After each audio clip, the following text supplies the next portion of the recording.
안녕하세요. 115만 회원과 함께하는 네이버 최고의 부동산 카페 아름다운 내 집 갖기 매니저 청개구리입니다. 분양가 중개 시즌 4 19화로 찾아왔습니다. 최근에 청약홈을 보시면 아시겠지만 분양 단지가 안 올라오고 있어요. 아무래도 설날 지나고 나서 다시 분양들이 이루어지지 않을까 하는데, 얘 같은 경우는 준비를 하다가 찍을까 말까 고민을 했었는데, 이 단지에 대한 얘기보다 얘가 사실 부산에 또 해운대 쪽에 들어가거든요. 물론 해운대 중심에서는 좀 떨어져 있는데 제송역 쪽을 이용하는 곳인데, 오늘은 이 분양 단지 얘기를 하긴 하는데 그거보다 좀 더 우선적으로 부산 전체적인 부동산 시장에 대한 얘기를 하려고 합니다. 작년 하반기에 제가 사실 부산 부동산에 대해서 분양가 중개에서 많이 다뤘어요. 한 7, 8단지가 한 번에 나와서 쭉 다뤘었는데, 그때 말씀을 드렸었거든요. 벌써 한 6개월이 지났는데 부산 부동산이 조금 심상치 않다. 그 당시에 이제 부산이 계속 전고점에서 하락한 다음에 수평으로 다가갔었는데, 그 당시 영상들에서 제가 뭘 말씀드렸냐면, 분양단지 영상을 보여드리면서 기축단지를 저는 항상 비교해드리잖아요. 기축단지들이 단지의 어떤 최고가는 그냥 수평인데 저가 물량이 이렇게 치고 올라오고 있다는 말씀 많이 드렸어요. 그래서 그 단지의 최저가들이 올라오면서 고가선을 치게 되면 고가가 올라가는 상황들이 벌어질 거다라고 말씀드렸었거든요. 근데 그게 실제로 일어났습니다. 오늘 이제 그걸 좀 보여드릴 건데, 그래서 오늘은 분양단지 자체도 보여드리겠지만 그보다는 부산 부동산 시장의 올해에 대한 전망이다, 이렇게 보시면 될 것 같아요. 그리고 서울 촌놈 시리즈입니다. 서울 얼라죠. 제가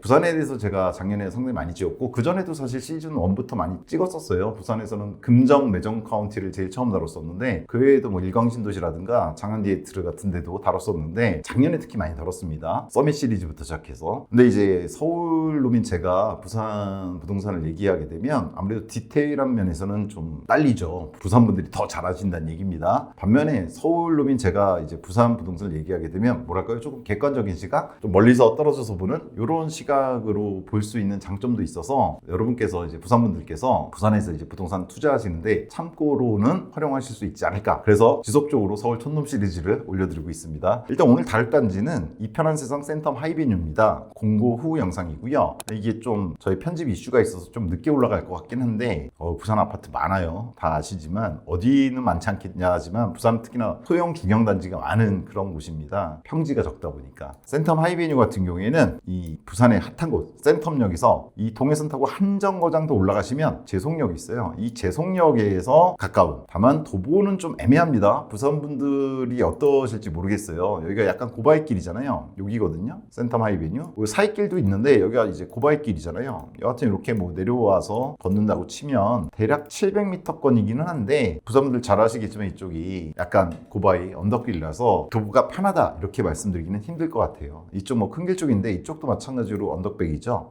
이쪽으로 내려오신다고 하더라도, 큰 길로 걸어온다고 하더라도 뭐 900m 선. 그래서 도보가 아니라고 말하긴 그런데 도보라고 말하기도 조금 그런 단지다, 이렇게 보시면 될 것 같습니다. 다만 뭐 이 제송역을 이용하게 되면 센텀역까지 금방이고 백스코역까지는 2정거장 이렇게 보시면 되죠. 백스코 쪽에 작년에 분양 들어갔던 거 우정이고요. 얼마 전에 들어갔던 거 베뉴브 해운대, 그때 말씀드렸었죠. 괜찮을 거라고 제가 말씀드렸었는데, 그 당시에 트럼프 월드하고 제가 비교하고 여기 자이하고 비교해 드렸었는데, 오늘도 그 얘기가 좀 나올 겁니다. 여하튼 일갑으로는 조금 고지대에 있고 하다 보니까 투자성이 있겠냐 이렇게 생각하실 수가 있는데, 그리고 얘 하이란 말이 들어가잖아요. 제가 사실 얘에 대한 한 줄 평을 하이라고 써놨습니다. 단지 이름에 들어갔는데 뭐랄까요, 분양가도 딱 일감으로 느끼시기에는 좀 고분양가 아니냐 이런 느낌이 드실 수 있을 거예요. 왜냐면 얘가 좀 이따 보여드리겠지만 5구형이 6억대 중반 6.4에서 6.5개 나왔거든요. 풀옵션 했을 때 최고층으로. 그래서 좀 높은 거 아니냐라는 평가를 받을 수가 있어요. 그래서 좀 조심스러운 측면이 있습니다. 이 단지 자체에 대해서는. 오늘은 그게 중요한 게 아니라서 일단 한 줄 평 하이라고 쓰고 넘어가겠습니다. 뒤에서 좀 더 자세히 설명드리겠습니다. 일단 기본적인 투자성이 있느냐 본다면 대단지예요. 924세대, 근 1000세대에 가까우니까 대단지가 맞고요. 지역 핵심 단지입니다. 부산 해운대 쪽에도 재정비가 이루어지고 있죠. 아파트 재정비라기보다는 재개발 쪽들이 이루어지고 있는데, 이번에 들어간 단지는 아파트 재건축입니다. 여러분 잘 아시는 시형 아파트들이 있었어요. 여기 뭐 80 시형도 있고 한데, 그 중에 하나인 시형 79가 지금 재건축이 되는 건데, 뭐 서울은 재건축이 상당히 핫하죠. 근데 저는 개인적으로는 부산 쪽도 재건축이라든가 재정비 물량들이 뭔가 시세를 높이는 역할을 하기 시작했다고 봐요. 이미 원도심 쪽에서는 특히나, 남천이라든가 서면 쪽에서는 특히나 이루어지고 있는데, 해운대 쪽에서도 이루어질 것이다 라는 생각이 듭니다. 비슷한 길을 걸을 것 같은데, 여하튼 부산 해운대 재정비뿐만 아니라 사실 사실은 요 회원들 빼도 되는데 부산 재정비 물량들이 최근에 분양가 쪽에서, 그러니까 기축은 많이 안 올랐어요. 지난 정고점 이후로. 근데 분양가들이 이렇게 전가가 되고 있었던 거죠. 왜냐면 이번에 인플레라든가 뭐 유동성이 증가한 것들이 즉각적으로 반영되는 것이 분양가거든요. 근데 결국 이 분양가가 오르게 되면 기축들도 오르게 됩니다. 그래서 사실 오늘 분양가 중계지만 이 단지를 비롯한 어떤 신축 분양에 대해서 말씀드린다기보다 부산의 어떤 기축들에 대해서 말씀드리려고 하는 거예요. 뒤에서 이제 말씀드릴 건데, 역세권은 좀 전에 보셨지만 동해선 제송역을 이용할 수 있는데 제일 가까운 역이기도 하고,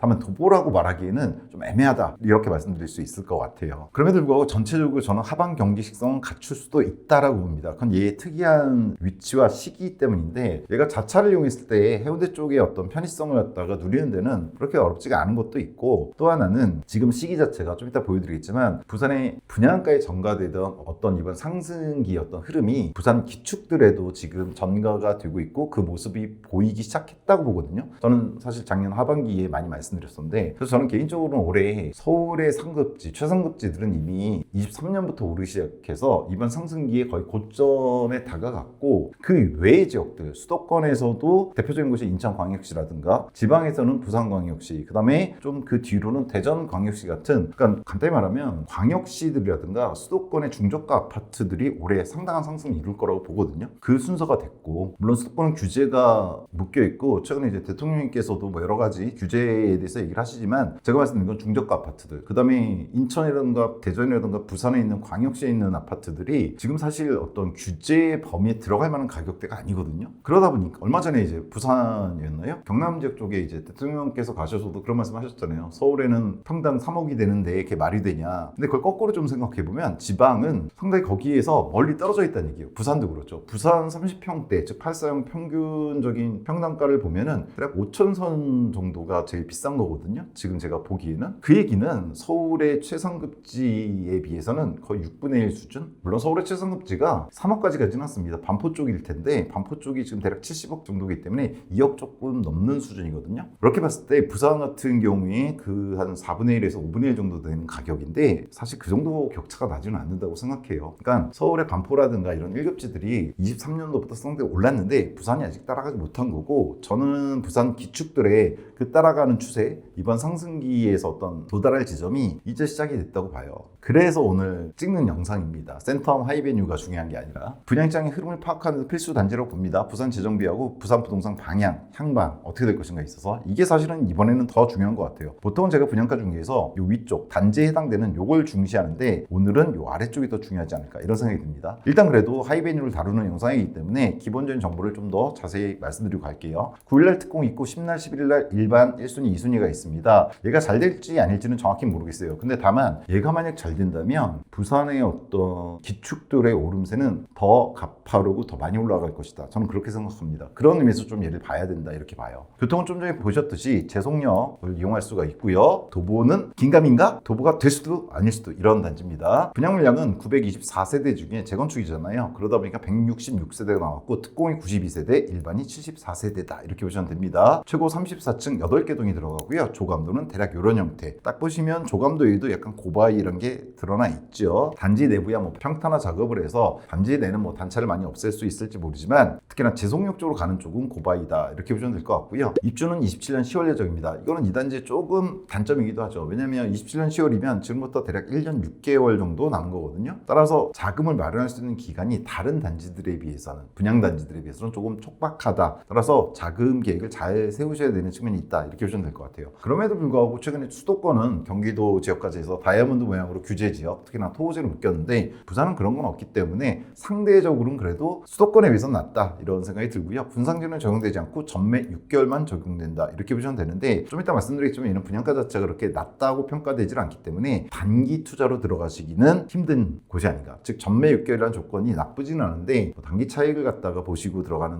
쪽은 아닌 것 같다라는 생각이 듭니다. 일단 분양가는 59형이 6억에서 6.1억에 나왔습니다. 동호수 배치도인데요. 그래도 뭐 저층만 나온 건 아니에요. 보통 재정비에서는 조합원이 고층은 다 가져가고 저층만 이제 일반 분양으로 돌리는데, 이번에 이 센터마이 같은 경우는 그래도 보시면은 중층 이상도 상당히 많습니다. 다른 동물도 마찬가지. 그래서 오히려 저층보다는 중층 이상이 많은, 그래서 동호수에 있어서는 그렇게 나쁘지 않다라는 생각이 들어요.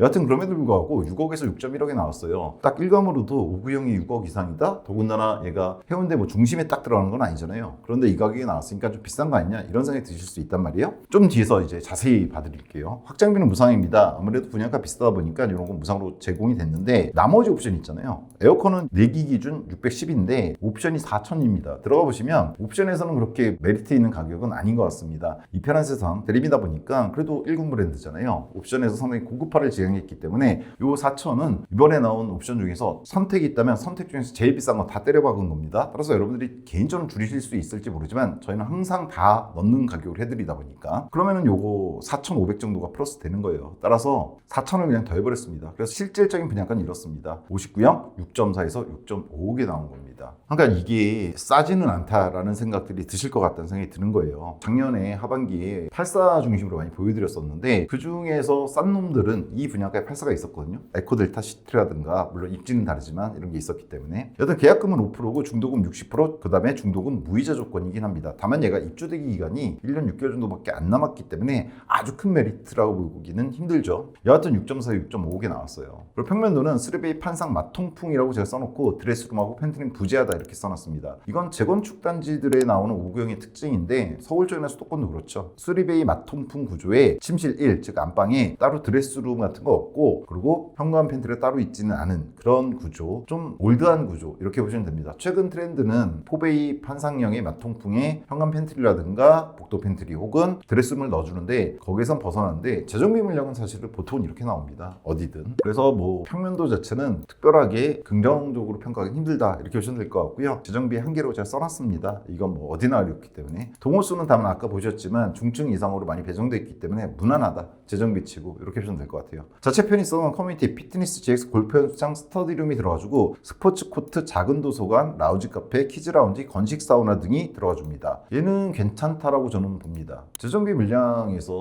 뭐 수도권 같은 경우에 또 대규모 단지라고 하더라도 커뮤니티가 잘 갖춰주지 않는 경우가 많은데 얘는 그래도 신경은 좀 쓴 것 같아요. 아무래도 이 편한 세상이다 보니까 일단 스크린 골프장하고 골프 연습장이 들어가주고요. 여기 1, 2번 그 다음에 오피스룸이라든가 스터디룸, 독서실이죠. 쉽게 말씀드리면 이런 게 들어가줍니다. 그 다음에 피트니스 GX룸이 각각 독립적으로 들어가줘요. 최근 트렌드죠. 이렇게 따로 넣어주는 거. 최근에 뭐 필라테스룸을 더 하나 넣어주기도 하고요. 그 다음에 건식 사우나가 들어가줍니다. 여기 4번 보시면 습식이 아닌 게 조금 아쉽죠. 그 다음에 5번 보시면 스포츠 코트라 그래서 반 코트 정도 될 거예요. 아마 테니스장 정도 혹은 배드민턴장 정도 크기 코트일 것 같아요. 여기 하나 들어가지고 그 다음에 키즈 라운지하고 라운지 카페, 작은 도서관이 들어가줘요. 근데 이 라운지 카페라고 해놔서 이게 카페 기능이 있는지 그냥 작은 도서관만 들어가는지는 정확한 거는 아마 문의해 보셔야 될 것 같습니다. 여튼 이런 식으로 들어가 주는데 제가 여기 표시해놨지만 검은색만 들어간 경우들이 많아요. 반면에 얘는 그래도 파란색 부분들이 작은 도서관은 다 들어가 주는데 라운지 카페일 경우에는 파란색이 될 수 있죠. 뭐 이런 게 들어가는 걸로 봤을 때 일반적인 재정비 물량보다는 그래도 조금은 낫지 않냐라는 생각이 듭니다. 다만 이제 뭐 수영장이라든가 아니면 게스트하우스 혹은 스카이라운지 같은 최고급이 들어가는 건 아니다 이렇게 보시면 될 것 같아요. 주차는 1.18대 1입니다. 재정비 어떤 한계죠. 이건 상당히 모자랄 거라고 봅니다. 특히 여기 같은 경우에 저차를 많이 이용하실 것 같은데 그런 점에서 좀 아쉽다라는 생각이 들어요. 이건 재정비 어떤 한계인데 서울 같은 경우 이제 강남 같은 경우에는 재정비라고 하더라도 보통 1.5는 기본이고 1.8 이상 2대 1까지도 가거든요. 아무래도 이 지하를 한층 더 파는데 생각보다 많은 공사비가 듭니다. 지금도 이제 분양가 좀 비싼 느낌이 드는데 이 주차 대수를 확보하기 위해서 분양가를 더 올리면 안 되지 않았을까라는 생각이 들었던 것 같아요. 조합 쪽에서. 그러다 보니까 이렇게 나왔는데 이건 좀 아쉽죠. 교육은 반산, 신제초, 재송여중 등이 있습니다. 학원가는 뭐 해운대 쪽이 있고요. 재송중학교하고 반산초등학교는 단지 옆에 있어요. 그래서 뭐 초품화라고 볼 수도 있는데 다만 이게 반산초등학교일지 신제초등학교로 배정받을지는 설왕설래가 있는 것 같아요. 그래서 이거는 이제 한번 확인을 해보시는 게 맞지 않느냐. 반산초등학교에 될 수도 있다라는 얘기가 있어요. 모집 공고문에도 뭐 그런 얘기가 나와 있기 때문에 다만 정확한 거는 교육청에 문의하거나 아니면은 모델하우스라든가 이쪽 분양하는 쪽에다가 문의해 보시는 게 가장 정확하지 않을까라는 생각이 듭니다. 학원가가 사실은 더 중요하죠. 학원가 같은 경우에는 뭐 여러분 잘 아시면 해운대 쪽에 학원가 부산에서 가장 잘 형성돼 있죠. 거기까지 뭐 어렵지 않게 접근할 수 있기 때문에 뭐 셔틀 다 다닐 만한 거리고요. 그래서 학원 같은 경우에는 나쁘지 않은 곳 이렇게 보시면 될 것 같습니다. 생활 편의성에 있어서는 이렇게 써놨습니다. 반여 재송 센텀 등이 있다 이렇게 써놨는데 백스코라든가 바로 뒤쪽이 뭐 부산분들 다 아시는 반여 상권이 있는데 딱 보시면은 제가 뭐 부산을 정확히 알지 못하는 서울 촌놈이다 보니까 다만 이 위성비라든가 이런 거 봤을 때 딱딱 정비돼서 들어가 있거든요. 근데 이제 윗지는 산 쪽이죠. 고바위길이고 제가 보기에는 서울 서울로 치면은 노원역에서 이제 당고개 쪽으로 가면은 이런 지역이 있거든요. 물론 거긴 지금 이제 재정비가 한참 많이 됐고 들어가기도 하고 준비 중이지만 그런 지역 유사하지 않나라는 생각입니다. 서울 치면 당고개 쪽 이런 거 계획적으로 구획이 돼 있는데 노후화된 주택들이라든가 빌라들이 많은 지역 정도로 보입니다. 다만 그런 곳이 상권이나 이런 것들은 잘 발달돼 있죠. 그래서 뭐 이용하시는 데는 뭐 불편하지 않을 것 같고, 그 다음에 또 아래쪽으로 재송 쪽 이쪽도 역시나 상권이 갖춰져 있기 때문에 나쁘지 않고, 도나라 자차 이용하시게 되면 센텀이나 백스코가 멀지 않은 곳에 있기 때문에 해운대 생활권, 특히나 센텀이나 백스코 쪽의 어떤 편의성을 갖다가 충분히 누릴 수 있는 곳이라는 장점은 갖추고 있다, 이렇게 봅니다. 그래서 반여, 재송, 센텀, 백스코까지 이런 게 편의성이라고 보시면 될 것 같아요. 다만 전반적으로 이제 보셨지만은 나쁘지 않은데 가격이 문제인 거죠. 가격이. 그래서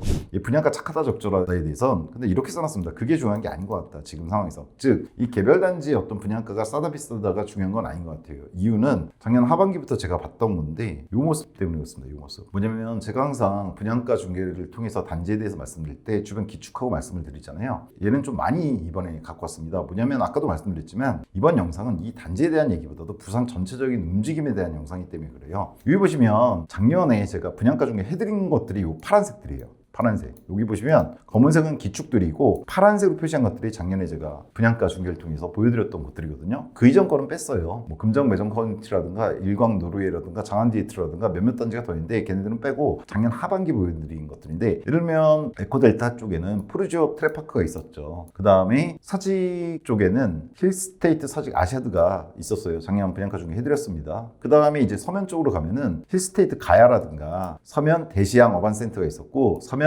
서밋 더뉴가 있었습니다. 그 다음에 대연 쪽으로 가면은 하나부산 대연이라든가 서밋 리미티드 남천, 즉 남천하고 대연 쪽 이런 게 있었고, 특히나 서밋 리미티드 남천은 최고 분양가였죠, 최근 들어서. 그 다음에 아까 말씀드렸지만 베뉴브 해운대도 제가 말씀드렸었어요. 작년 하반기에만 얘네들 8개 단지를 갖다 해드렸었거든요. 근데 그때 뭘 해드렸냐면 여기 있는 애들이에요. 즉 기축 아파트들의 그 당시 시세를 보여드렸었어요. 그러면서 이게 조금 있으면 올라갈 것 같다, 아까 말씀드렸던 것처럼 요 단지들의 고가 물량은 이렇게 수평으로 가고 있는데 저가 물량들이 올라오는 걸 확인했었거든요. 그래서 곧 튀어오를 거다 말씀드렸었는데 실제로 그런 상황들이 벌어졌습니다. 뭐냐면 명지 신도시 쪽은 움직임이 없습니다. 작년에 조사했던 거랑 이번에 들어서 본 거거든요. 큰 흐름의 차이가 없어요. 그리고 에코 델타 시티 쪽도 마찬가지입니다. 이거는 이제 분양가니까 어차피 변동이 없는데 그쪽에 들어가 있는 기존 아파트들의 어떤 거래도 제가 확인해 보니까 큰 변동이 없어요. 뭐 1, 2천 왔다 갔다 하는 정도? 근데 힐스테이트 사직 아시아들을 갖다 제가 분양가 중개 해드리면서 어딜 봤었냐면 이쪽에서는 사직 KCC 스위첸이라든가 사직 롯데캐슬, 그 다음에 쌍용 아시아들을 갖다 제가 보여드렸었거든요. 각각 16, 17, 20년도에 들어간 기축들입니다. 준신축에서 이제 막 구축으로 넘어갈 애들인데 연차에 따라서 얘네들이 그 당시에 예를 들어서 사직 KCC는 6억에서 6.8억, 사직 롯데캐슬은 9.5억에서 11억이었고 쌍용 아시아드는 9억에서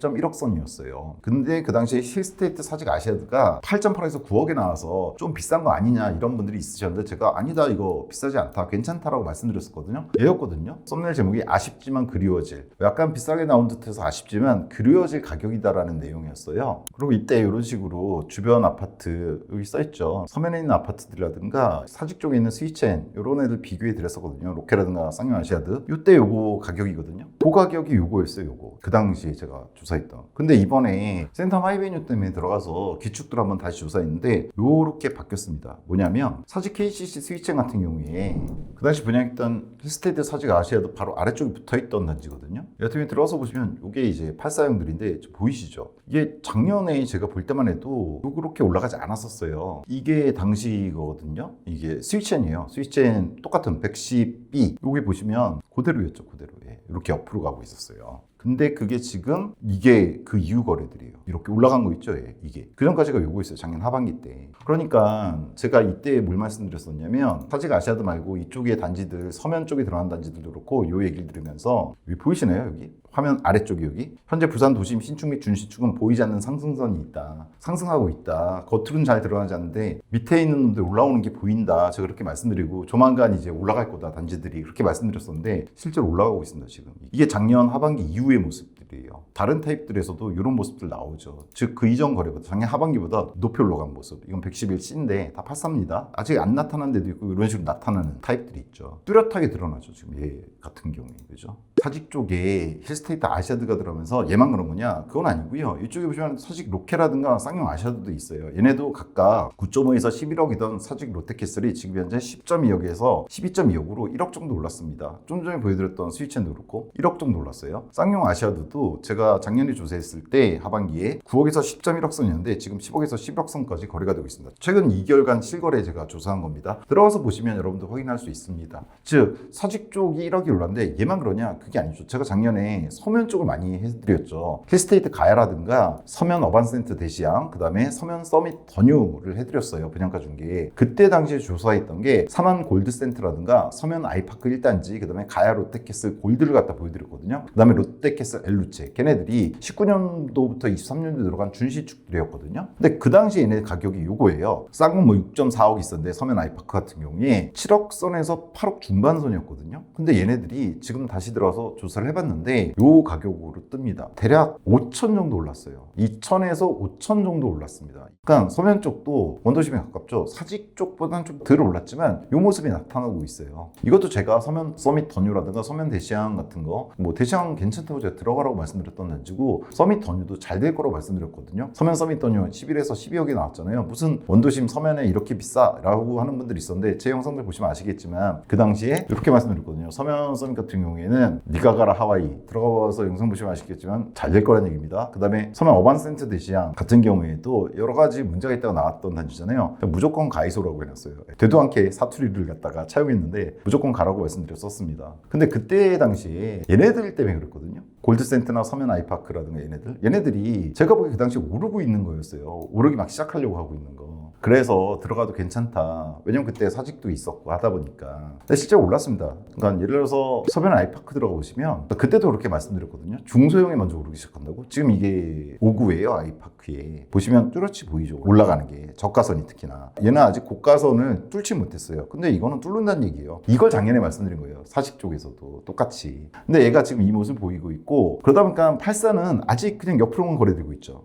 얘도 마찬가지고. 다만 얘는 조금 올라가는 게 보이는 겁니다. 이게 저가가. 그래서 실제 거래가도 보면은 제가 조사해뒀는데 84인데 서면 아이파크 같은 경우에 6.4에 7.3억 정도의 거래가 있었거든요. 작년 하반기. 근데 지금 현재 6.5에서 7.5억이 그러니까 1,200 정도 비싸진 거예요. 근데 이게 뭐 1,200 비싸진 게 뭐라고 말씀하실 수 있는데 그게 아니라 지금 사직 쪽이라든가 다른 단지들 보시면 올라가기 시작했다는 걸 보실 수 있는 거예요. 여기서 멈출 게 아니란 얘기예요. 즉 서면 아이파크 84도 기축이고 서면 아이파크 같은 경우에 21년 정부점 이후 주로 거래가 되기 시작해서 거의 옆으로 기고 있었는데 얘도 올라갈 거란 얘기입니다. 지금 나머지들이 보여드렸잖아요. 특히나 사직 쪽에서 1억이 올랐고 이쪽 가야 롯데 골드라든가 사만 골드센트 같은 경우에는 대략 5천 정도 올랐어요. 특히나 고가 거래 최근 거래가. 그 다음에 보여드렸던 건 이제 하나포레나 부산 대연하고 서밋 리미티드 남천 얘네도 제가 영상 있습니다. 들어서 보시면 되는데 얘네 부산 대연은 얼마 전이었습니까? 포레나 그때 제가 부산 부동산 지방 상승 가능성 1위라고 말씀드렸고 그 다음에 서밋 리미티드 남천은 6개월 전인데 그 당시에 부산의 분양가 100억 리미티드 에디션 왜냐면 이거 84 말고 100억짜리 나왔거든요. 그래서 괜찮다고 말씀드렸어요. 요금 많이 먹었는데 근데 그 당시 이 서면이나 아니면 이제 사직 쪽에 상승세가 시작되는 거라고 봤었고 이쪽 해운대도 마찬가지였거든요. 그러다 보니까 제가 남천 같은 경우에도 이게 고분양가 논란이 있었거든요. 13억에서 17억이었잖아요. 84 기준. 근데 이거 싼 거다 제가 말씀드렸다가 욕 많이 먹은 건데 해운대 쪽 보시면 베뉴브 해운대 때 제가 보여드린 건데 이쪽도 올랐어요. 트럼프월드하고 해운대 자이 있잖아요. 아까 잠깐 보여드렸던 얘네들이 제가 작년에 이제 조사했을 당시에 트럼프월드는 84가 15억이었고 해운대 자이는 9.5에서 10.5억에 거래가 되고 있었어요. 근데 지금 들어가 보시면 트럼프월드 15.7억에 찍힌 게 지금 떴고 뭐 더 비싼 거래가 있었다라는 얘기도 있던데 일단 제가 확인한 건 15.7억 대략 7천 정도 오른 거래가 있었고 근데 여기는 뭐 거래가 많지는 않습니다. 반면에 해운대 자이는 대단지잖아요. 1, 2단지가 다 있거든요. 그 1, 2단지가 9.5에서 10.5억이었는데 얘가 9억에서 10억 선으로 지금 거래되고 있습니다. 저가 좀 싸게 거래된 게 있는데 고가는 한 5천 정도 올라서 지금 거래가 되고 있고 보시면 84가 이런 식으로 돼 있어요. 여러분 요거 보시면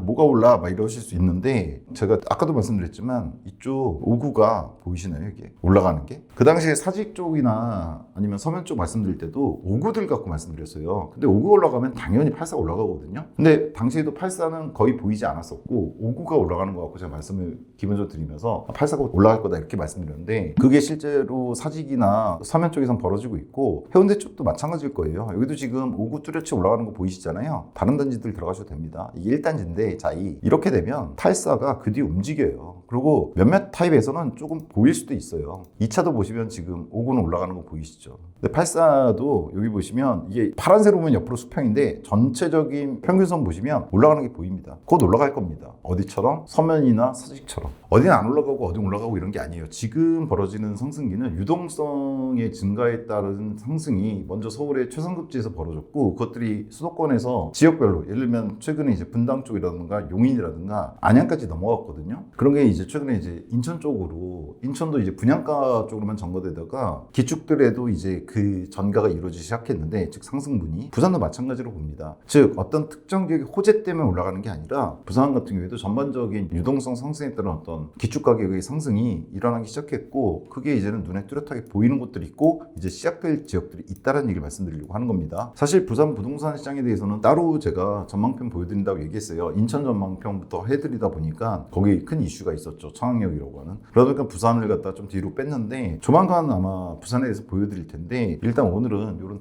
단지들을 중심으로 더 자세히 보여드릴 겁니다. 부산 전망편에서. 근데 좀 급하게 찍은 거예요. 왜냐면 이 단지를 다루지 않으려고 하다가 센텀하이를 갖다가 요걸 말씀드려야 돼서 지금 부산이 기축이 심상치가 않다. 그러니까 사실 작년 하반기부터 심상치 않다고 말씀드렸지만 그게 뚜렷이 나타나고 있는데 아직은 뭐랄까 부동산이 이렇잖아요. 이렇게 올라갔다가 하방 올라갔다 하방 이렇게 가는데 지금 부산은 20년 전부터 떨어졌다가 작년 하반기부터 이제 약간 올라가기 시작하는 거거든요. 이때는 매수하기 좋은 기회라고 보기 때문에 다만 이건 있습니다. 인천편에서 말씀드렸고 최근에 많이 말씀드리지만 이 올라갈 때 파실 생각하고 들어간 게 아니라 지금 이제 상승 시작이니까 올라갔다가 떨어진 다음에 그 다음 상승기에 파셔야지 정확하게 이윤이 나는 겁니다. 부동산 단타가 아니잖아요. 여하튼 지금 부산 어떤 시장이 분양가뿐만 아니라 기축도 오르기 시작했고 이 시점에서 특히나 84, 5구는 많이 올랐거든요. 제가 보기에. 물론 5구도 아직 사도 괜찮은 단지도 있는 걸로 보이는데 그건 뭐 다음 시간에 좀 더 정확히 말씀드리고 84 같은 경우에는 아직 움직이지 않고 있어요. 움직이는 단지들이 사직 쪽에서 좀 나왔거든요. 근데 이게 사직에만 국한되는 게 아니라 전체로 퍼질 겁니다. 그리고 다른 지역이 더 오를 수도 있습니다. 84 기준으로 했을 때. 따라서 지금 분양가는 상당히 비싸지고 있으니까 부산 같은 경우에도 기축, 얘네들 그리고 거의 다 준신축이잖아요. 아주 구축들은 아니란 말이에요. 그러니까 이런 기축들을 갖다가 매매를 할까, 즉 매수를 할까 고민하시는 분들은 지금 사두시는 게 중장기적으로 봤을 때 나쁘지 않을 것 같다라는 생각이 들어서 사실 찍는 영상이라고 보시면 됩니다. 여하튼 이래요. 지금 부산 상황이 전반적으로 저는 오르고 있다고 생각하고 결국은 에코델타라든가 명지 신도시 쪽까지도 갈 거예요. 그래서 저는 이번에 단지 영상이 아닌 거예요, 사실은. 근데 단지 영상이니까 기본적으로는 센텀 하이베뉴에 대한 투자 가치를 평가하자면 이게 중요하다고 봅니다. 광의적 평가인데 즉 넓은 범위로 보는 것과 협의적 평가가 있을 수 있는데 넓은 범위 평가로 보자면 일단 부산 부동산 추이예요. 저는 지방 부동산 시장 중에서 가장 상승 가능성이 올해 높은 게 부산이라고 봅니다. 그러니까 광역시들이 오를 거라고 그랬잖아요. 근데 인천은 어차피 수도권이에요. 그래서 지방은 아니잖아요. 그러다 보니까 여기선 뺐는데 지방에서는 부산이 가장 높이 오를 가능성. 그 다음에 내후년에 도시철도 2호선이 개통되는 트램이긴 하지만 대전이 상승세가 상당히 많을 거라고 봐요. 다만 올해는 이제 부산이라고 저는 생각을 합니다. 그래서 그 모습이 사실 작년 하반기부터 보이기 시작해서 말씀을 계속 드렸었는데 지금 그게 더 뚜렷해졌다 이런 생각이 드는 거예요. 근데 이게 결국은 어디도 영향을 미치냐면 분양받은 단지들의 신축에도 영향을 미쳐요. 따라서 일감으로 얘가 센텀 하이베뉴가 5구형이고 고바위에 있고 뭐 이런 게 있긴 하지만 그리고 분양가 자체는 좀 선반영된 느낌이 저도 있다고 생각합니다. 다만 그렇다고 해서 얘가 6억에 분양받았을 때 마이너스로 갈 거냐? 그건 아닌 것 같아요. 왜냐면 기축들이 올라줄 것 같다는 생각이 들어서. 제가 부산이라서 그래요. 제가 수도권이면 좀 더 확실하게 말씀드릴 수 있는데 서울 촌놈이다 보니까 부산 분들한테 뭐라고 말씀드리기가 되게 힘들어요. 어렵고. 근데 제 생각에는 밖에서 보는 시각에서는 부산 쪽의 기축, 84, 준신축 매수를 망설이시는 분들은 지금 사는 게 맞다는 생각이 들어서 이 말씀 드린 겁니다. 신축 부족의 부산 원도심 시장 이건 부산 분들 다 아실 거고 사실 이거는 뭐 전국적인 문제입니다. 신축이 여러 가지 이유로 부족해요. 이거는 뭐 따로 말씀드려야겠지만 부산 같은 경우에도 뭐 노인가 바다 얘기 많이 하시지만 그게 뭐 주택 문제에 있어서 어떻게 뭐랄까요? 저는 인천하고 비슷하다고 보는데 인천은 자체 내에다가 신도시를 갖다가 엄청 많이 만들었죠. 성도, 청라, 검단, 계양 들어간 거 들어갈 거 뭐 많은데 부산은 인천보다 더하죠. 뭐가 평지가 없잖아요.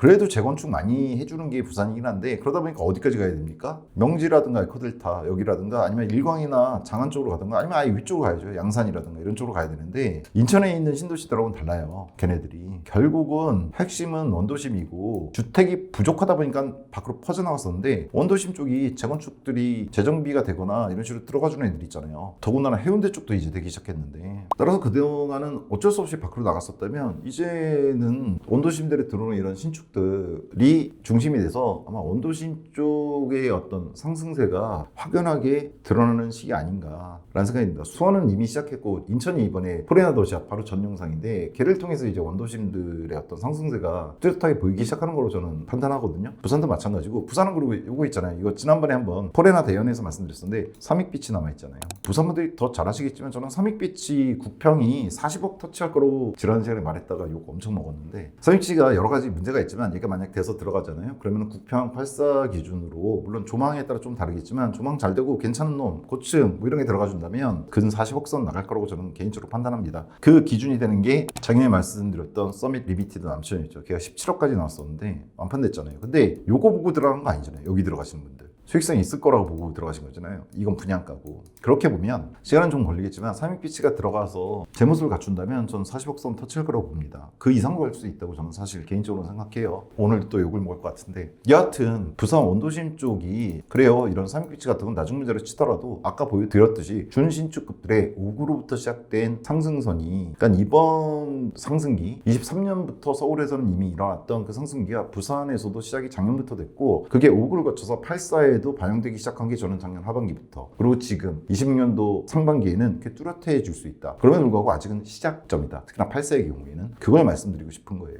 남천 서면의 부동산 추이 좀 전에 보여드렸던 특히나 서면이라든가 사직 쪽까지 포함해서 이런 게 결국은 해운대 쪽에도 영향을 미칠 거다라는 거 보는 겁니다. 지금 이게 아무래도 샌덤 하이베뉴에 대한 영상이라서 해운대 써놓은 겁니다. 협의적 평가 따로 말씀드릴 건 없고요. 중요한 건 현재 상대적 가격이나 미래 가격이 아닐까 생각합니다. 시기에 따라서 달라요. 안전마진 이런 거 많이 생각하시잖아요. 근데 그거는 시기에 따라 다른 겁니다. 이렇게 전반적인 상승기가 도래하는 게 보일 경우에는 안전마진보다는 미래에 올라갈 가격. 다만 아까도 말씀드렸지만 올라갔다가 다시 한번 떨어졌다가 올라가는 것까지 생각하셔야 됩니다. 근데 지금은 첫 번째 상승기 시작 부분이다. 부산 같은 경우에 84 같은 경우에 그 말씀을 드리려고 하는 거다. 이렇게 보시면 될 것 같습니다. 그래서 샌드마이 베뉴의 미래 가치는 이렇게 봐요. 전반적인 부동산 시장은 트리거가 삼익빛이가 될 가능성이 높습니다. 다만 얘는 시간이 많이 남았다고도 볼 수 있겠죠. 뭐 된다 안 된다 아직도 말이 많으니까요. 거의 됐다는 얘기를 많이 들었는데 그 얘기를 들은 지가 또 오래돼서 그래서 미래 가치 27년 입주 치고는 얘가 센텀 하이 말씀드린 거예요. 내년 10월인데 그 미래 가치가 좀 선반영된 건 사실이지만 다만 그렇다고 해서 얘가 마이너스